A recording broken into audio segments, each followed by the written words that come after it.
little fuzzy mind. Yes. There's actually a reason I want to speak, but we'll speak more about this after I walk with you, and I'll walk down with you guys. Yes. So I'm not sure if you guys know this, but Alex is the founder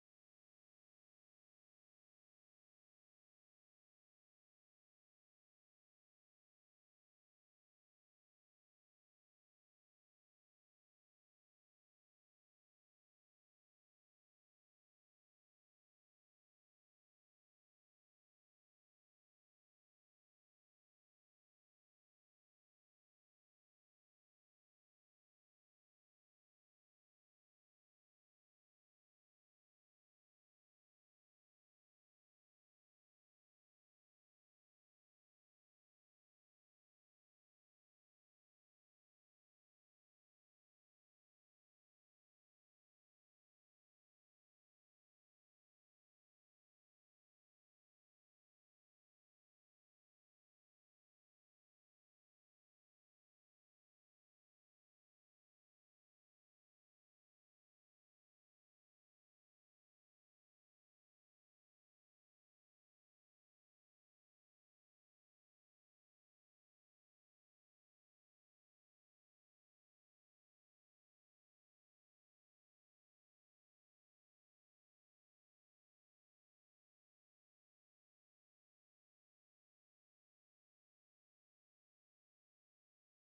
Yeah, it's a good start.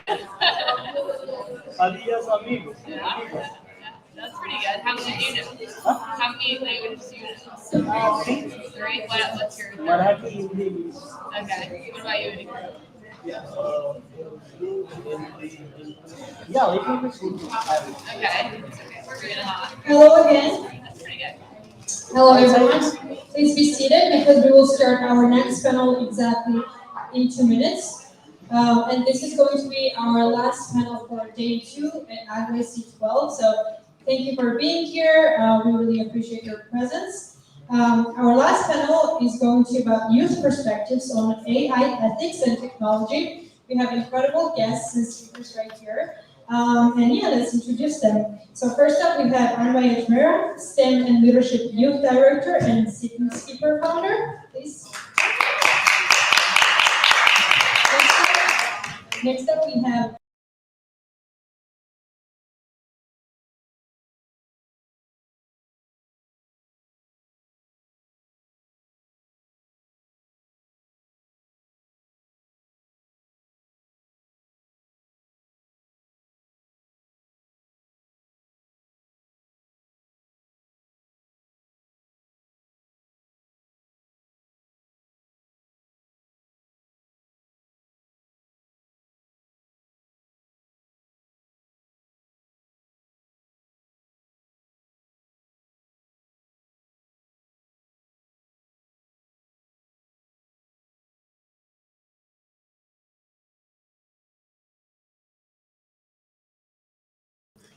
All right, welcome everyone to the final session of day 2 of IYC 12. I'm thrilled to see all of you here, and I know that this final session will be a great one.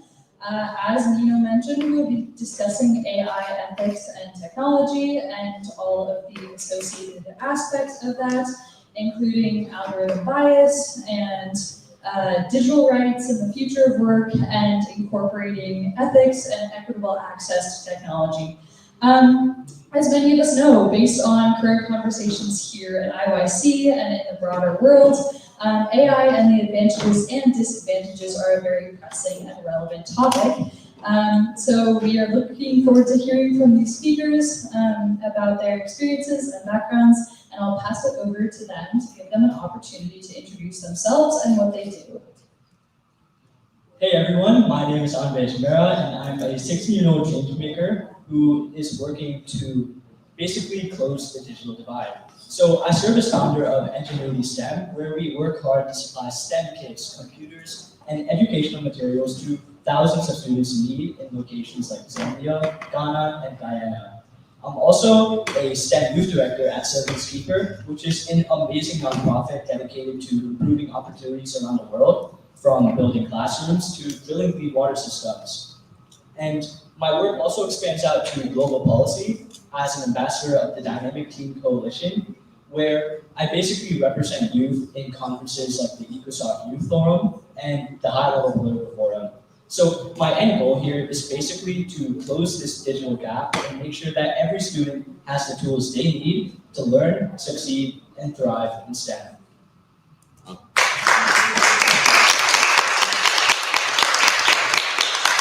Hi everyone, my name is Will McKean. My day job's at Yahoo, where I manage the e-crimes team for Yahoo, protecting our roughly 800 million email customers, but I'm not here speaking on behalf of Yahoo. I'm here as the US liaison for a company called The Hacking Games that Bianca and I are both fortunate to be part of. And the Hacking Games we'll get into a little bit more while we're here, but we're building a generation of ethical hackers to make the world a safer place. And that is vital that we have the voices of young people in building that. And I'll save some of those comments for later. I'll also say as the only, I think, non-youth on the stage, I will spend less time talking today than everyone else because it's really important to hear their voices. But I'm really happy to be here. Thank you.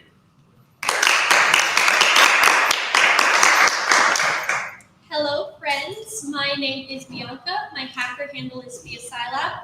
I've been working in this industry for 7 years now, which is a crazy thing to say because I'm only 18.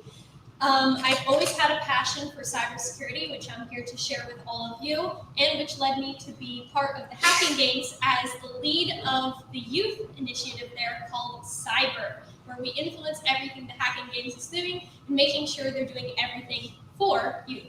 Along with that, I'm also a public speaker on all things cybersecurity and have been for quite a while. And I'm the founder and CEO of Girls Power, my nonprofit where I provide girls free online and in-person education when it comes to intro to cybersecurity.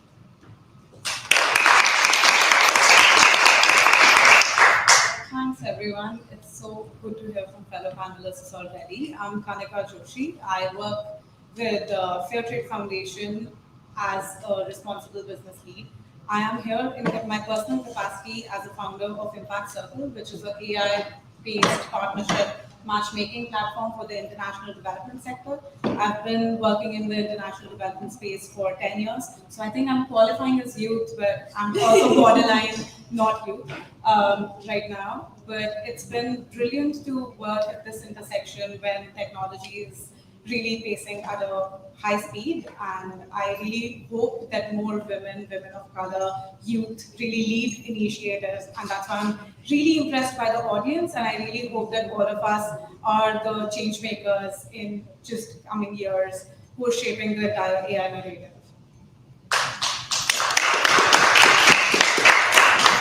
Wonderful. Thank you all so much for being here, and welcome to our in-person and online audience. To begin this discussion, I'd like to open the floor about a general discussion on the nuances of AI. So what's the biggest opportunity that AI presents for your generation or current generations, and what is the biggest threat? Amit, can start with you. So for our generation, AI presents two very different futures. So on a positive note, the single biggest opportunity AI offers is the rapid democratization of knowledge. I mean, let's take YouTube, for example. There's over 500 hours of video uploaded every single minute, and while it's arguably one of the largest educational resources in human history, there's a massive language barrier present. But now, with resources like AI text-to-speech, creators now have the power to dub their content into any language they wish quickly.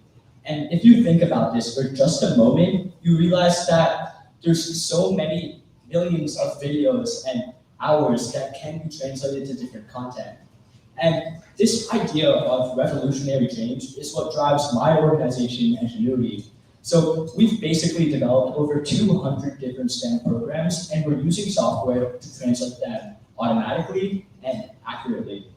And I really want to point this out there, but there's so many youth here, and there's something called the digital divide that I want to emphasize. So for someone like me, I could easily buy some type of Raspberry Pi and a camera and get started with learning AI. But let's look at someone from Zambia, for example. It's so much harder for them to get these resources and to start learning. Like I said, there's this massive language barrier, and obviously it's harder to get the resources. So this really brings us into the dark side of this, which is the biggest threat. So as I said before, the biggest threat AI poses to us is that there's a new form of automated and invisible inequality. As UNICEF warns, basically, while it's the older generation who are creating these different advancements, the youth are not able to contribute as much. And well, the digital divide already shows us how when there's a small group of people working on this, their biases will be encoded into decisions like who gets a loan, who gets the job, and even who gets a quality education. So going back to that topic of the digital divide, UNESCO reports that 40% of jobs will require AI reskilling by 2030. And we know that billions of people, especially in the global south, still lack this meaningful internet access. So if they're locked out of this, how are they going to be keeping up with this AI revolution? So we're basically left with two outcomes here: AI as a bridge and AI as a wall. I had the privilege of discussing this topic with Larry Irving, the man who coined the term digital divide 30 years ago. He made it clear that technology has no ethics on its own. It takes on the morals of the people who build that technology.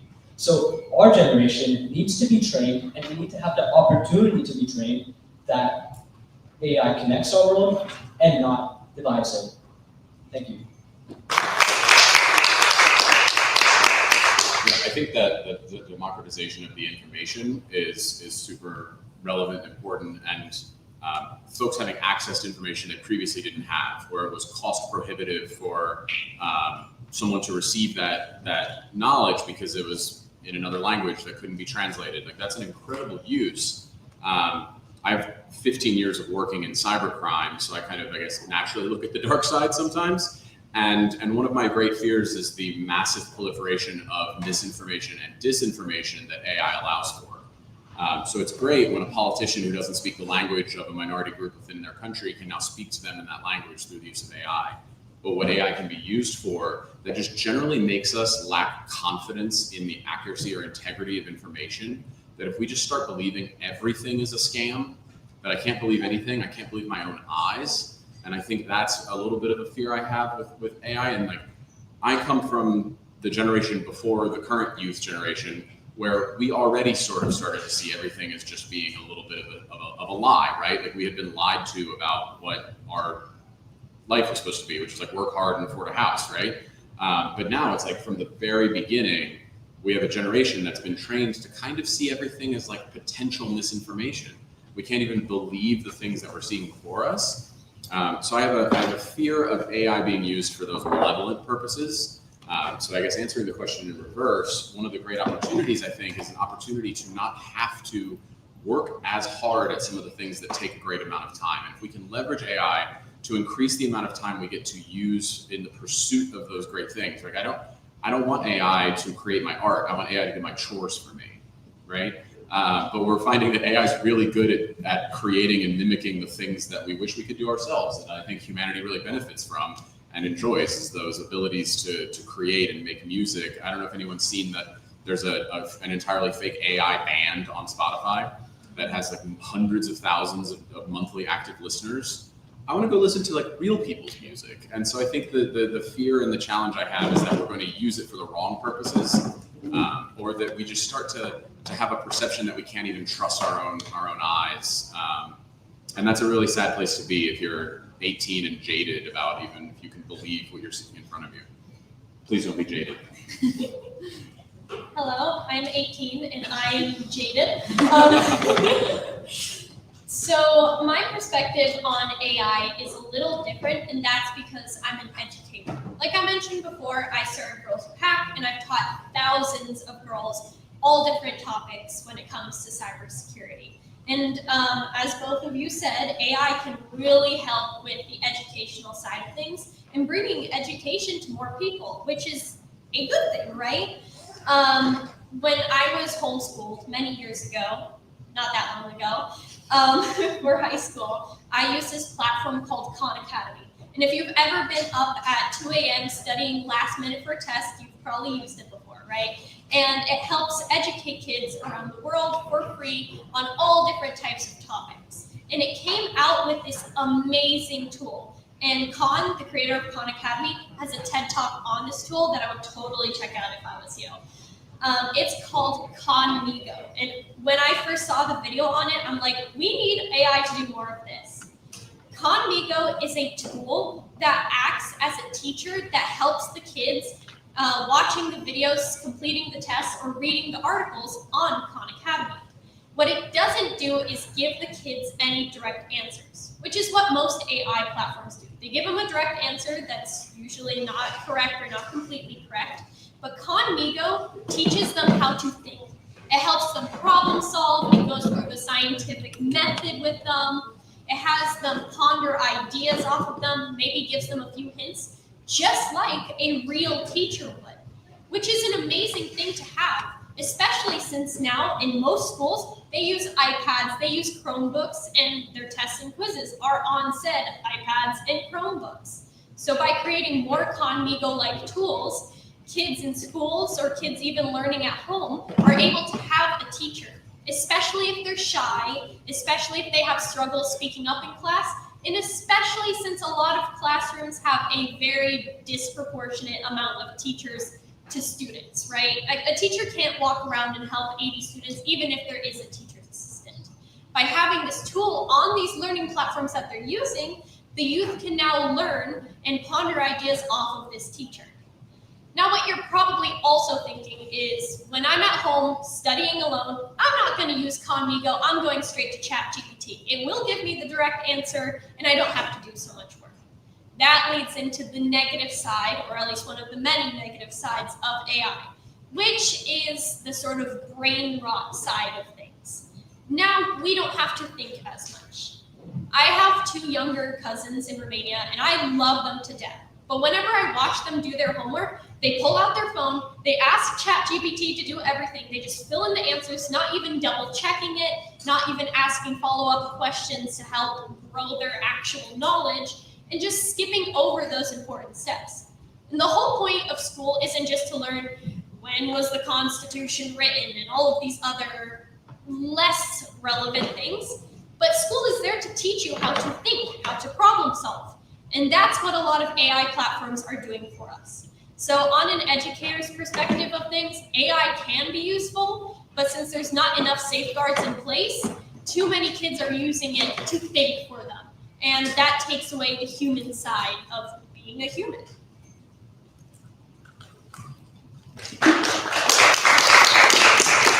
I'm already so inspired, and I'm glad it's a very balanced panel because I'm an incurable optimist. I see many opportunities from AI. So firstly, I think I'm very impressed with how the conversation has opened to non-tech audiences. Always, like any technical conversation or innovation has always been led by a few tech kind of audiences, but I know now civil society, non-profits, many young people who did not have prior tech backgrounds also are jumping into the conversation and really contributing. So I feel that's like a big opportunity I see. The other one that I see as a big opportunity is that with the kind of services we have available now, like all of us can write code. White coding can just happen from very simple prompts, which means that now, more than ever before, we all have the capacity to become producers of technology rather than just consumers of it, which is brilliant, which kind of alludes to the first panelist's point that we need to really shape the narrative, change the agenda. So I feel that that's a big opportunity. The third one that I see is that there's a lot of AI for social good initiatives that are coming up. So I'm seeing great solutions in edtech, healthcare, climate tech, which are coming up and really expediting the kind of solutions and innovations that otherwise would have taken ages. So that's like the great side. And of course, with any great side, there are some trade-offs. The trade-offs that I am concerned about, and then I have solutions about because I'm an optimist, right, are 2. One is the future of work. I am concerned that the young people and young generation today, like all of us got our first jobs as interns, as like a first kind of a job into any organization. I think those kind of aspects would be changing in the coming days and time because a lot of these jobs will be automated by AI. And what would happen? Like, how would young people enter the workforce? So I see that entry would be a kind of a leapfrog, a kind of different upskilling into initiatives. I'm probably thinking of more self-entrepreneurship, a lot of joining the organizations, using the creative skill sets, using those think aspects of like, what do you bring into an organization? And I think the second bit that really concerns me, and I of course have a solution for it, is that the current AI models are trained on very biased data sets. Only 4% of all the training data sets currently are from Global South, which is a very sad figure. Out of 7,000 languages that exist in the world, we only have 300 kind of represented on the internet. These are like Mozilla figures from 2023, so very recent, right? And so that is a threat because it will then lead to very biased, homogeneous responses, solutions that are not equity focused. But how we can solve it is by filling the data gap, ensuring data from Global South is represented, ensuring many people like all of us are actually contributing to the narrative shaping data systems and really focusing on that data-centric AI piece as well. Wonderful, thank you. It's fantastic to hear from experts about both the advantages and disadvantages and things to be aware of about AI. I want to build off of stuff that Anve and Kanika said. about inequalities, digital divide, and potential biases in algorithms. So now that we've touched on those things, how can we ensure that the development and deployment of AI respects human rights and promotes social justice and equality when currently we're seeing it being used in ways that might not further those initiatives, or there is additional capacity needed to further those initiatives? Yeah, so I'll break this question down into a few points. So first, I do want to mention about the truth, which is the fact that our system works, but it basically means that AR governance is playing catch up, right? So by the time these regulators in Washington are debating about the mental health impacts of some type of algorithm, we, the youth, and even the older generation, they're experiencing those effects. And this time lag makes this system broken and dangerous. So youth, the fact that we're inheriting the future, we need to have a clear solution in order to improve this, especially in a growing world of AI. And second, this is going off to a different topic from what you said, but advanced technologies like AI should be aligning with the SDGs, right? Because a few important ones I would like to point out, and they kind of correspond well with AI, is SDG 4, like we were talking about with Khan Academy and Amigo. And there's also SDG 8 of decent work and growth. And finally, SDG 16, peace, justice, and strong institutions. And now going back to what you said, AI is basically borderless and it's competitive. And national laws are failing to contain it, and it will fail to contain it as it develops. So we need to have some form of multilateralism, something where we can come to an agreement and a conclusion. So every age has to be considered to fix this bias, including the youth, teens, and the older generation.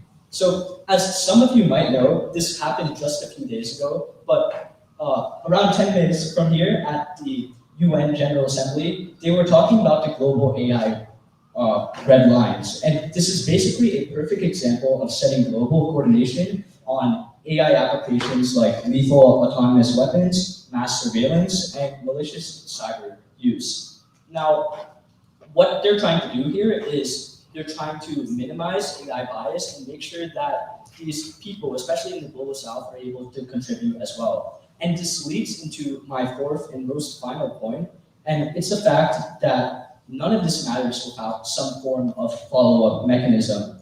This means we have to make sure and keep track of whatever output reports we might have. We have to actually have action towards those reports. And the follow-up mechanism must be dynamic, capable of adapting to rapid technology changes, and all of this while making sure that our digital future is inclusive and consists of every group. And yeah, I'll now hand it over to you. Yeah, I think that's right. I think the concern I have is the use of AI for rogue states to be able to impact us. And again, those impacts of misinformation being, you don't have to take years to train a spy to have them in place in New York or recruit a source in a newspaper. You can just get enough people who believe something is true through this technology. And so I am very concerned about like a global standard for governments of this, because we didn't do this with social media, right? We're still failing to meet the day with even computer crimes, right? The jurisdictionless international nature of computer crimes is still met with laws and diplomatic regulations that were written in the 1800s. And your futures are being written for you by people who were like born in the 1950s with an 18th century notion of what the law should be. And there's a fantastic point about like that the folks, by the time it's come to the attention of the UN, we've been dealing with this for years already as end users. I was at an event last week, if you're all familiar with, and you should be if you're not, something called the School for Moral Ambition. It was founded by a professor in the Netherlands who's famous for sort of calling out the international elite for taking their private jets to Davos to talk about a climate change conference. And this it encourages and inspires people who have these great ideas to do something morally ambitious with their lives. Fantastic event. And what I thought was really cool, and you see this at a lot of events, is you get a sticker you can put on your name tag when you show up for the topic you'd like to talk about. And they had a bunch of different topics, but they had two that I thought were really funny. One was AI, and the other one was climate change. And I said, you can't pick up one of those without picking up the other, because that's my answer to this question, which is we as folks who have access to technology can use some of this, but there are, to your stat you mentioned a minute ago, with the number of languages online versus languages in the world, the impacts on the environment from artificial intelligence, from the irresponsible use of it, has already dwarfed the impacts of cryptocurrency. The Bitcoin mining used to get all that attention for the big pit of waste in Mongolia and the raising the energy prices. We're already seeing that, right? Like the impact of this will be felt in the developing world, in the global south, and they will have no access to or really be able to gain opportunity from it unless we have folks like you and you who are working to build that. But I think that that's another really, really key kind of a factor in terms of the use and implementation of this, is we have people who are worth billions, who will soon be worth trillions, bringing this technology to use on things that we don't necessarily need it for, that is going to impact the youth around the world with the drying up of arable land, with the access to water. AI is going to have a direct demonstrative impact on climate change and the acceleration of that, that I think really needs a global solution to understand the interconnectivity that comes with the power of AI and how it's going to impact folks potentially in a really negative way if we don't get a hold of it, not just from the use of it for misinformation, but from the impact it can have in the physical world for a lot of people around the world.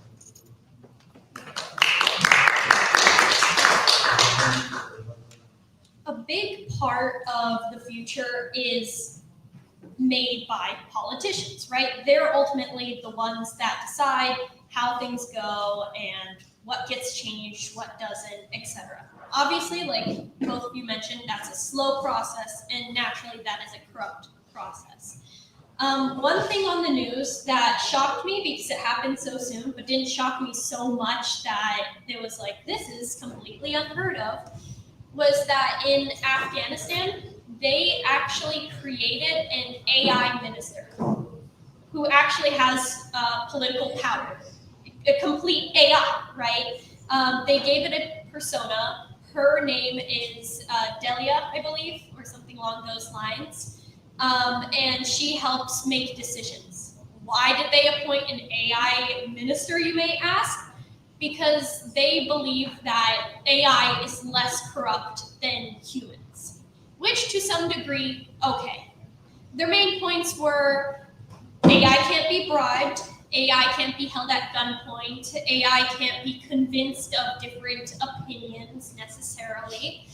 But what they failed to mention and what they failed to say was that AI needs to be built on models. It needs to be built on data. It needs to be built on information. You can't just create an AI from thin air. You can't just create intelligence out of nothing. You have to give it something to base all of its thoughts and all of its feelings on.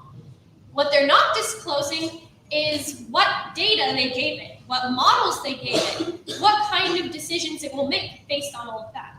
Think about it. Here in the US, why don't we have AI judges and AI lawyers and such?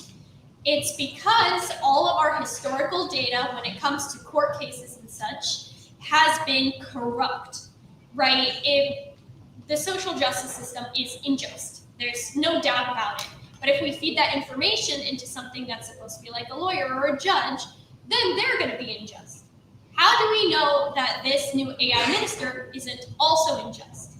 Not to mention, AI at the end of the day is a piece of technology. Technology can be hacked.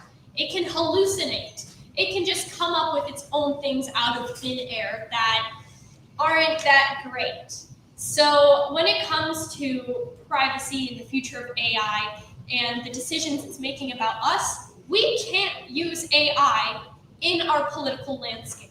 The second we bring AI into our political landscape is the second things become more corrupt and things become even harder to manage. Again, AI is a great tool, but when you give it a job a person is supposed to have to influence other people directly, then things get really gross.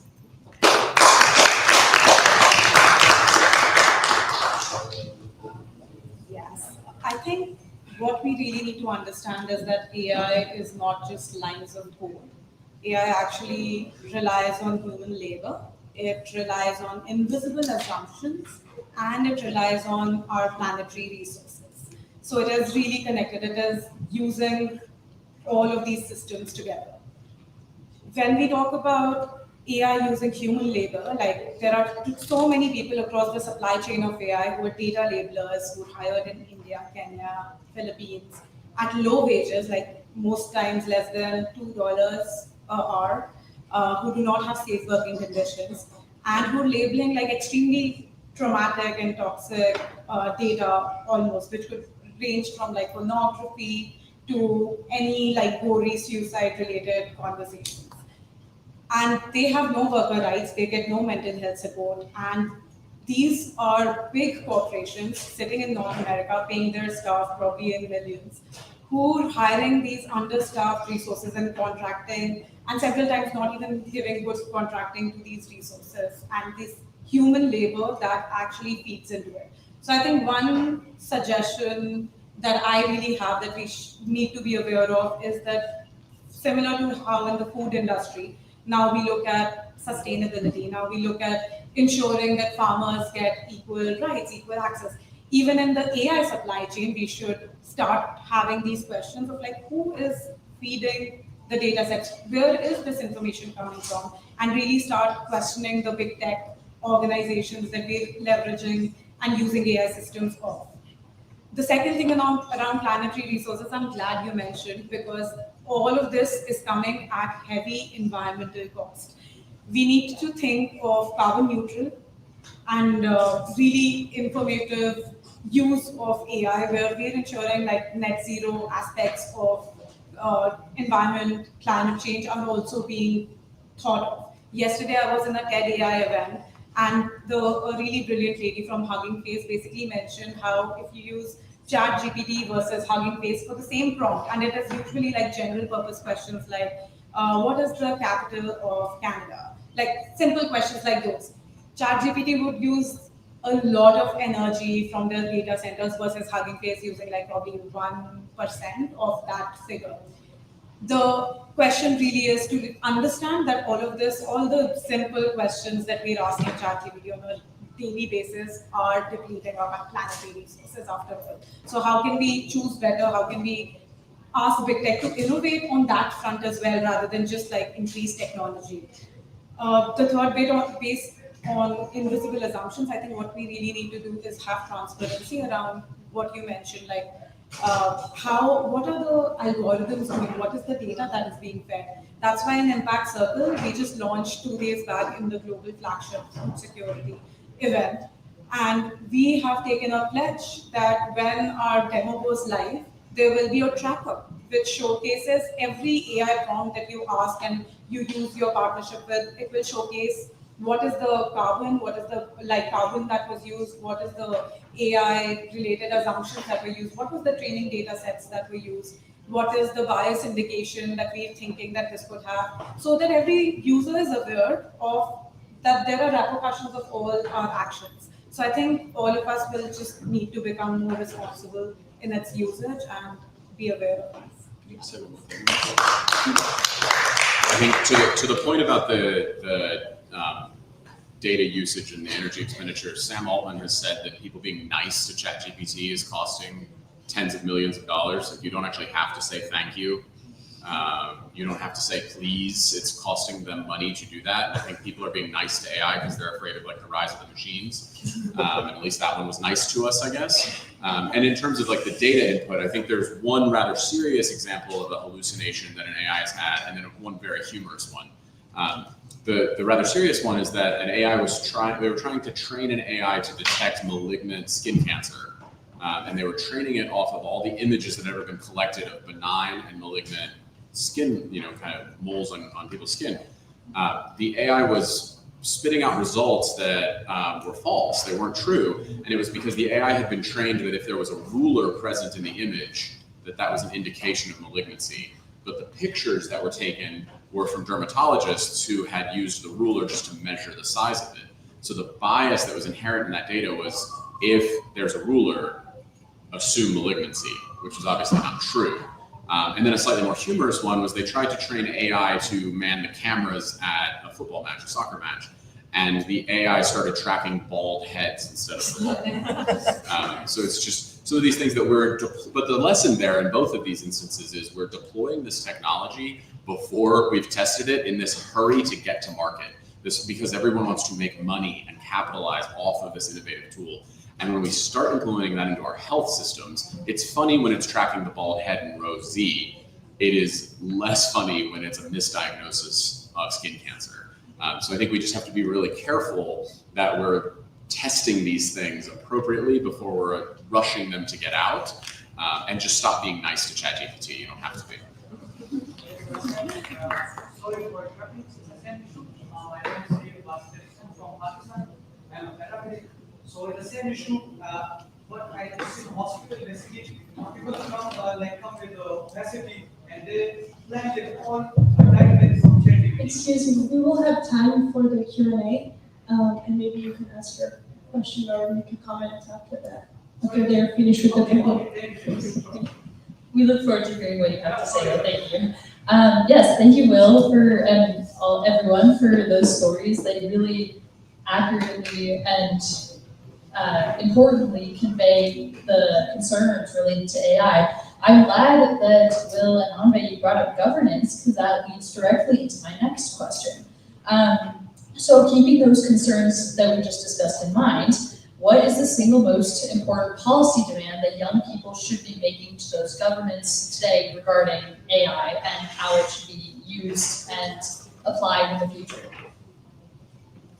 So yeah, I'll start this off, but young people today need to insist that AI includes a genuine youth voice. This does not mean giving us some form of vague token role, but instead means giving us a formal role where we can protect our rights within AI governance. So going back to what I said before, Larry Irving was also someone who shaped the US internet policy under President Clinton, and he made this statement clear.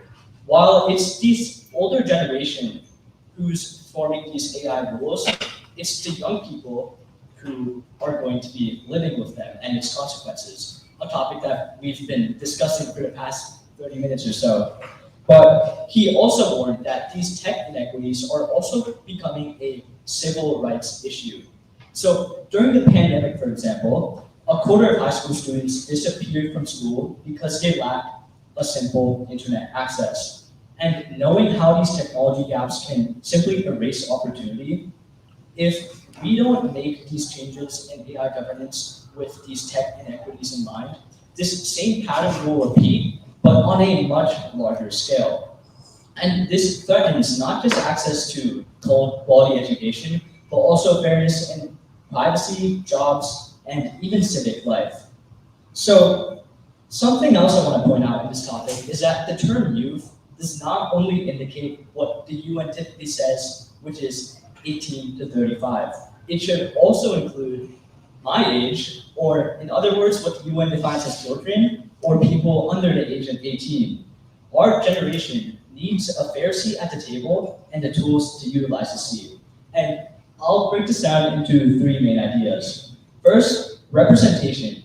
Youth groups and advisory councils, both online and in person, are needed with true influence so that they can reflect every generation and every group. Second, access and literacy. Universal internet access and AI education in our growing generation are needed so that every young person can be included in the future.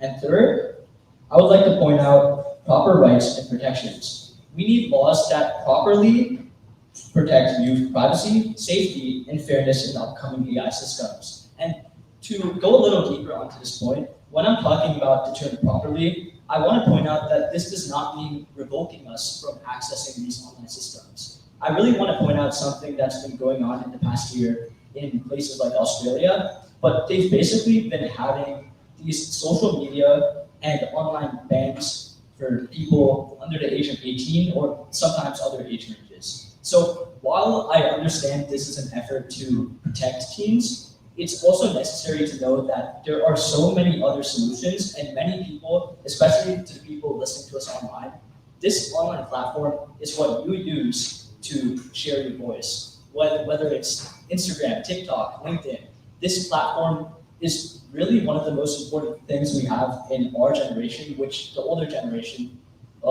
you guys probably didn't have like 30 years ago. So I'm not that. So without these changes, the older generation, let's say pre-1980s, can risk building a future for this young generation, but not with them. And that's a future that none of us could strive for. I think for me, the single biggest problem is that your data isn't yours, right? And this is going back almost a decade now, but Professor Carroll at the New School, who's sort of famous for featured in a documentary called The Great Hack about the 2016 election and Cambridge Analytica, he sued to just get access to his own data. What did Cambridge Analytica know about me? And he lost. He didn't have access to his own data, what the data brokers knew about him. And we can talk about this with the AI models. What do the AI models know about us? And if it's free, you're the product, not the consumer, right? They're selling that data somewhere else in order to make their profit, though most AI companies will tell you they're not very profitable right now. I think that's the number one problem is decisions being made for you as a young person just to exist in this world now. You have to have an account or an app to do your homework, right? You have to have an account to be able to access the subway. If you use Omni, there's actually a video today about what Omni's doing with your data. Your data is not yours. And for you to be the same Professor Carroll at the New School with his child who was, I believe, 8 when the documentary came out, so it's probably 18 now. He believed that there were going to be 70,000 data points about his child by the time they turned 18. That's incredible. Like by the time you're eligible to have a credit card or a credit score, the world already knows 70,000 things about you that they've commoditized and sold. And AI is only going to make that worse. So if there was a single greatest point I would make about governance of this is that you should have the right to be forgotten online. You should have the right to control your data and who has access to it. And you should know what that data is about you. And I think one of the most scary things is associative intelligence. These things that just kind of associate where you are and put all those data points together to micro-target you for misinformation, to sell you something. These things that are part of the first point I made, which is just like, can I believe anything when it's so real, but it might be fake and it knows so much about me? I mean, that right to own and control your own data and your own presence online, when we are forced to be online, really, I mean, it is truly impossible to live an analog life in today's world. That you as young people don't even have control over your own data, I think is a really, really disturbing thing that should be a priority in making sure that we have good governance around this advancement.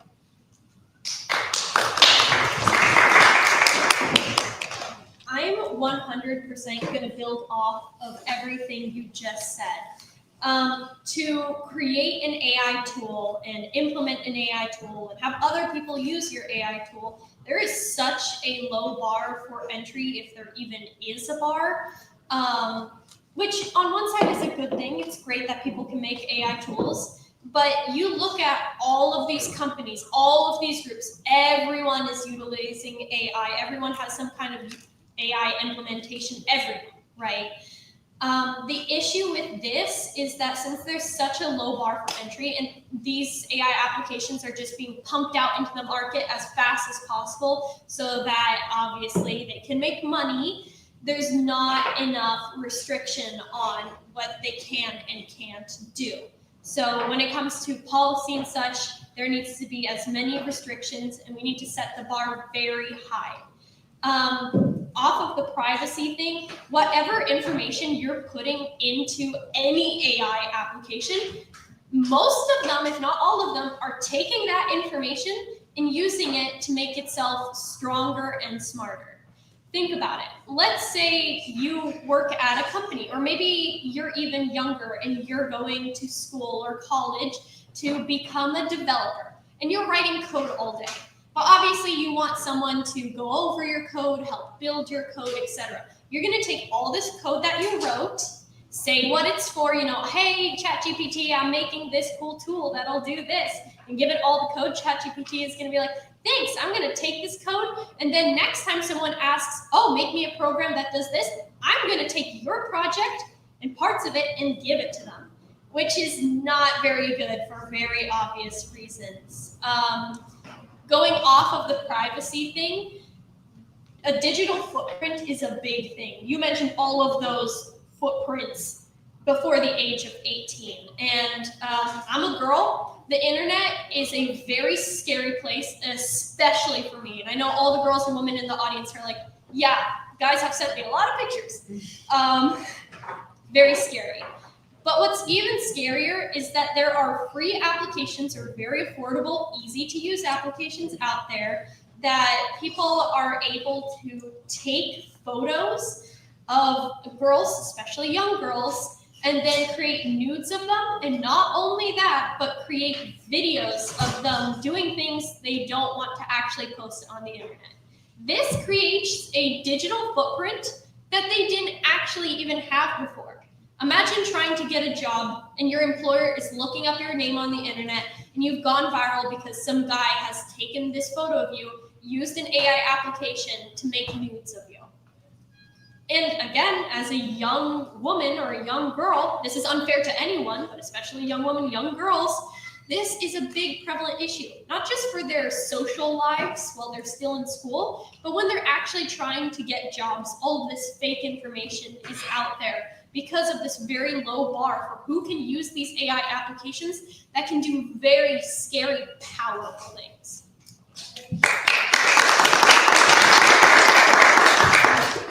I have three policy asks probably. First is representation, like World Economic Forum data from 2023 says that only 2% of venture capital goes to AI organizations that are founded by women. So get more women to lead solution making, they'll do better. Second is data. AI is not magic. AI is built on data sets. Focus on data first. It's like treat data as roads, similar to how we're building infrastructure in cities. Build data sets in your cities so that AI is more representative for everyone and supports everyone. Third and last and most important policy ask is education. There will be so many young people who are from vulnerable segments, people from lower social economic postcodes, people who are not as tech savvy as everyone else, people who are not early adopters. Think of senior folks, etc. Start with that first. Ensure that there's an education, some level of awareness happening across citizens in your cities versus just at a tech level, at a level of privilege in certain institutions. So those three would be.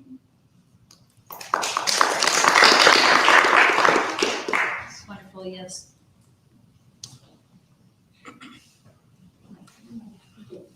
Wonderful. Yeah, okay, thank you. Wonderful. These insights definitely provide information about, I think, aspects of AI use that potentially the average technology user might not consider. Personally, I had heard of the environmental and the social aspects and inequalities of AI, but it was truly enlightening to hear more about the deeper aspects of the data and the tracking and everything that AI entails.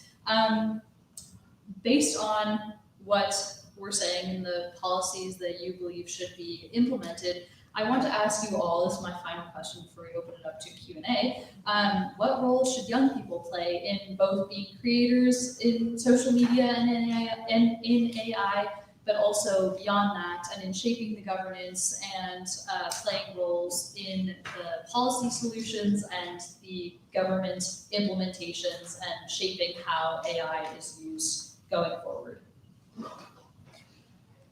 All right, so it is clear that young people are often just known as passive consumers of technology, like let's say, for example, TikTok. But the reality is that many of us aren't just ready to be partners in building AI, we're already doing it in some form. So how do we be included? Well, remember that true empowerment isn't some type of symbolic role. It is by no means pretending to make us feel special. Instead, it's about giving us proper co-authorship and the opportunity to do so.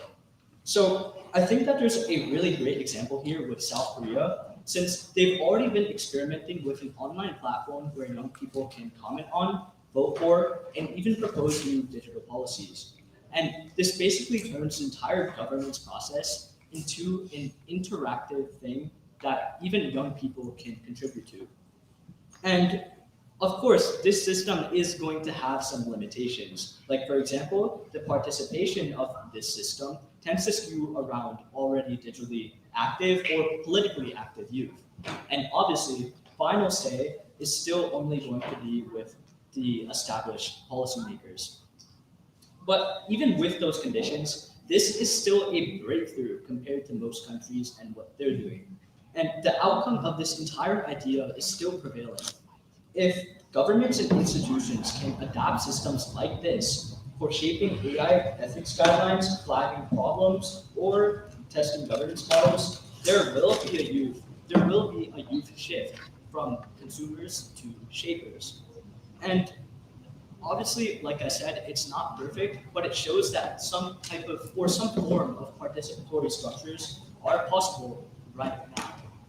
And I want to really give an example of the 919 Coalition and what we've done in the past year, because we were able to directly contribute to something called the Global Digital Compact, which is an example of an outcome report. So our team mission was also ended up being personally approved by VinServe. So it's definitely possible by some means youth can engage in and be endorsing these forms of impact. So overall, knowing that this all is possible, we need some reliable way in order to be embedded into this design process. And empowering youth in this topic is basically just allowing us to be capable co-creators in building a more just AI future.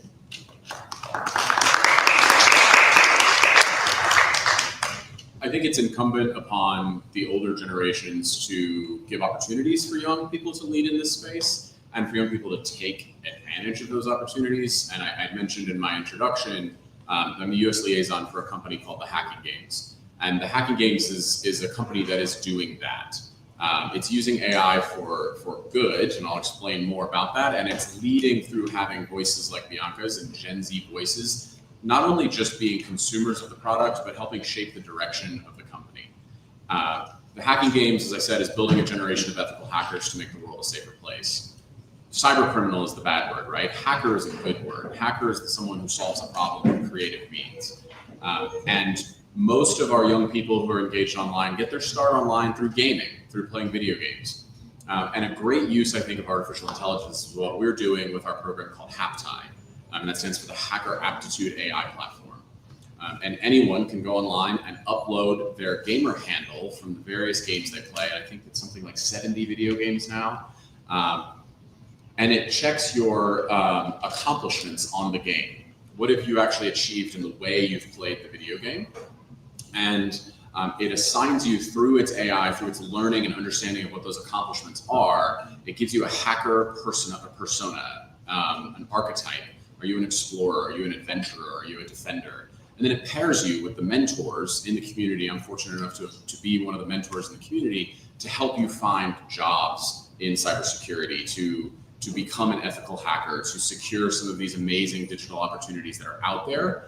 But the way that the company has shaped this platform and this program is through the voices of Gen Z, through the folks who are the users of this, drive its creation, its formation, its development, and to really provide what is a fantastic use of artificial intelligence in providing this broader scope and understanding of what is possible for you in an online career.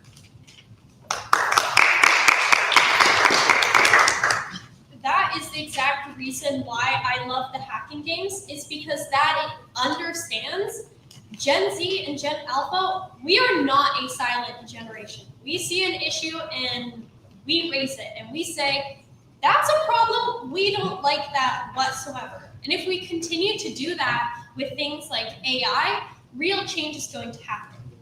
We are consumers. We're consumers of media. We're consumers of this technology. And all of these big corporations are profiting off of it. So what exactly can we do? We can do what we do best and cause an uproar. Duolingo a while ago made a social post, and I'm sure a lot of you guys saw this, where they said, we're going AI first. And we're like, no, you're not. And they completely changed their plan and their perspective to match up with what Gen Z wants. We want humans first. We want AI to amplify what good missions we're doing, but we don't want that. So how exactly can Gen Z really make an impact? By causing an uproar. So start causing an uproar, people.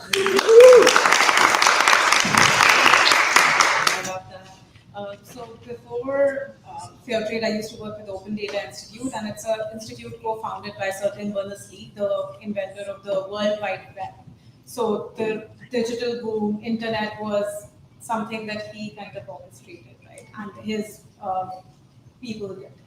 I feel similar to that digital boom, we're in the next era of an AI boom. So similar to how all of us are digital natives, we will now soon be AI natives. So my call to youth is just to stay curious, keep learning, because now more than ever we need all of this to happen. And I think youth is very well positioned to cause that uproar and really take leadership in ensuring we're not used as tokens anymore, but we're actually having a seat at the table. And if you're not having the table, then we're creating one like this.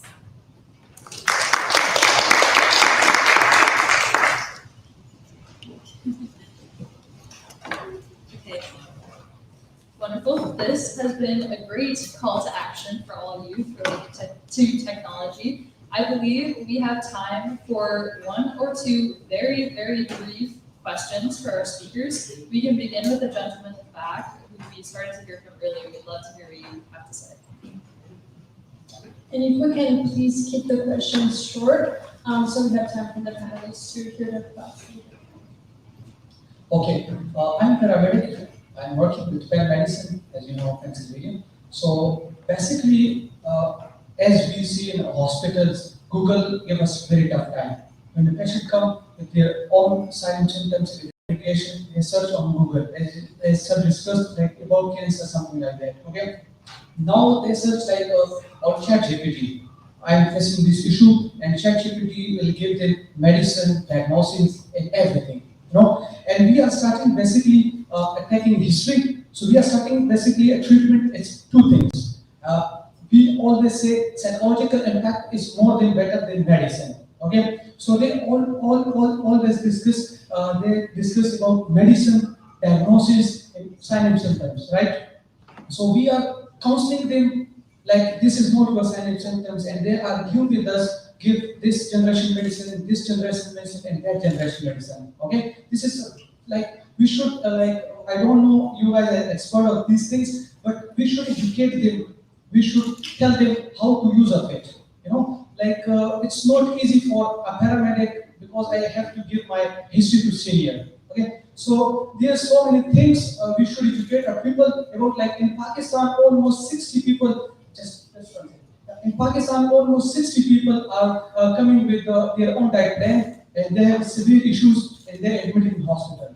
So everybody is used by their own choice, and this thing should be educated. We are all already talking about AI, ChatGPT, and everything, but we should educate them too. Thank you. I think one of the great uses of AI is IBM Watson a few years ago was ingesting every medical journal in someone who presents a certain symptom, and you can program that in. And then in front of your computer screen, it isn't just that one doctor's knowledge of the medical journals they've read or their medical school they attended, but you can program that in and it can say 70 medical journal articles have said this is the right treatment, but there is something else here that you should know about. And it's empowering doctors across the world to be democratized into the knowledge that everyone is creating from different schools of thought when it comes to medicine. I think that is an absolutely fantastic use of artificial intelligence, is this large language model that doctors can then program a symptom in and the patient's information and medical history and worldwide knowledge instantaneously of what every medical journal or the medical community has said about something. So I think that's just one of those like great uncontroversial uses. But I take your point about Dr. Google is now Dr. ChatGPT, and when you go to WebMD, you either have a cold or you're dying, right? Those are those kinds of things that we're all guilty of. So yeah, thanks for the question. Good afternoon, my name is Joy, and thank you so much for your valuable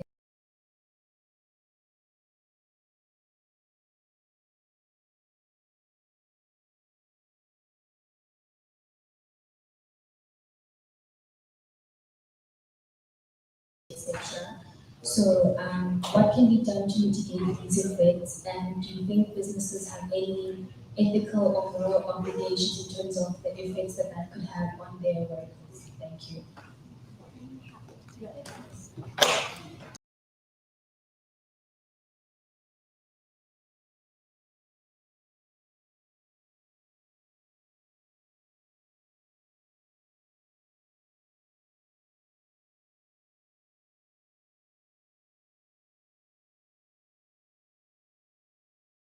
Stuff, and then the filtered down resumes would go to a human, and then the human would look over it and actually read these people's experiences, see the way these people are presenting themselves, look at their faces and connect with them, and interview them to see if they're a good fit for the company.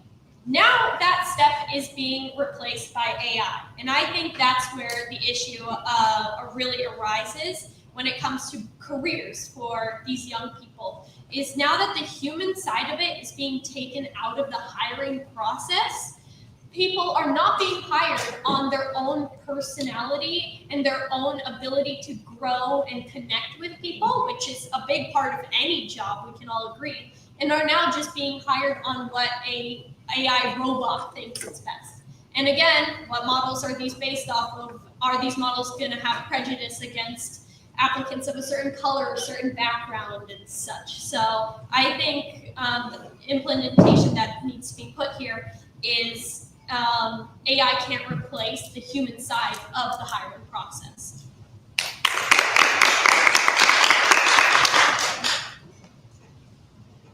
All right, everyone, that concludes this final session of IOIC Day 2. Speakers, thank you so much for sharing your perspectives and stories. It was supremely educational on both the advantages and the disadvantages of AI, as well as things to be aware of and hope for the future. We greatly appreciate your participation, and everyone, we look forward to seeing you tomorrow.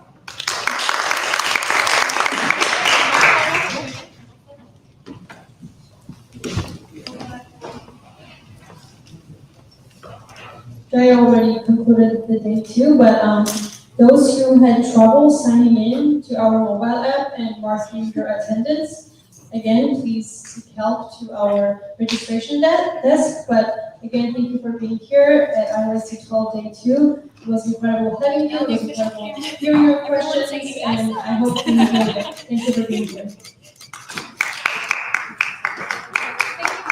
Thank you all so much. So good. Yes, that's fantastic. I learned so much. Oh, another short picture. The Hacker Games. Oh, thank you. Sorry, I thought you were, I think you're being.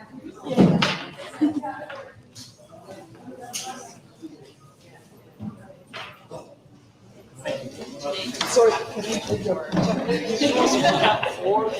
You have four.